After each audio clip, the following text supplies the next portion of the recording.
প্রিয় দেশবাসী, আসসালামু আলাইকুম। আমি ইউনূস সরকারকে বলতে চাই যে আপনারা দেশের এত বড় একটা ক্ষতি করেন না। আপনারা একটা নির্বাচন করতে গেলে 2.5 থেকে 3 হাজার কোটি টাকা লাগে। সেই টাকাটা আমাদের বাংলার জনগণের টাকা, সেই টাকাটা আয়করের টাকা, সেই টাকাটা বাংলার প্রতিটি মেহনতি মানুষের পকেটের টাকা। তাই বলতেছি, এত বড় একটা ক্ষতি করেন না।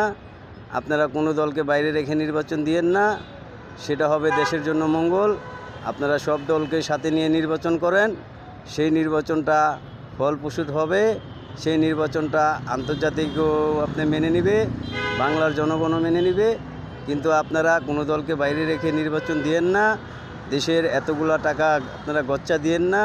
কারণ সেই নির্বাচন হলে সেটা আন্তর্জাতিকও স্বীকৃতি পাবে না, বাংলার জনগণও ভোট দিতেই যাবে না।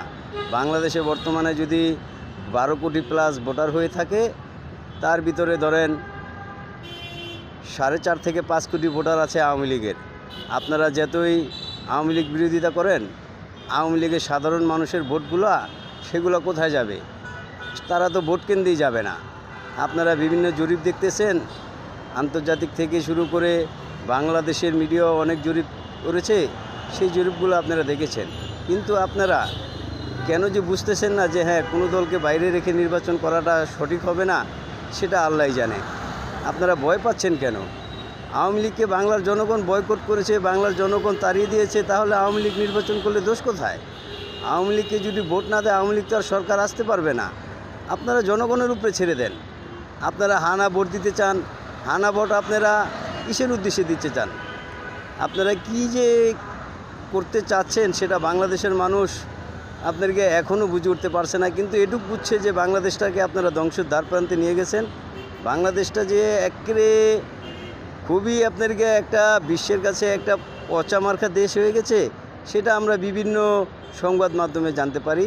কিন্তু আপনারা সরকারে বসে আপনারা সেটা দেখেন না। দেখলে তো আপনাদের স্বার্থ হাসিল হবে না। আপনারা আসছেন, বসছেন, আপনাদেরকে পকেটটা ভারী করবেন, তারপরে চলে যাবেন। এই তো হচ্ছে আপনাদের কাজ। ঠিক আছে, করেন, কিন্তু এই সাধারণ মানুষের টাকাগুলো আপনি গচ্চা দিয়েন না। এতগুলা টাকা আপনি একপাক্ষিক নির্বাচন করেন না, দেশের সব দলকে সাথে নিয়ে নির্বাচন করেন। সেটা হবে আপনার জন্য মঙ্গল, সেটা হবে দেশের জন্য মঙ্গল, সেটা হবে সবার জন্য মঙ্গল। এই বলতে চাচ্ছি আমি ইউনূস সরকারকে। তারপরও যদি না শুনেন, সেটা আপনি সময় বলে দিবে যে আপনারা নির্বাচন কতটুকু আপনাদেরকে সফল করতে পারলেন। খুদা হাফেজ।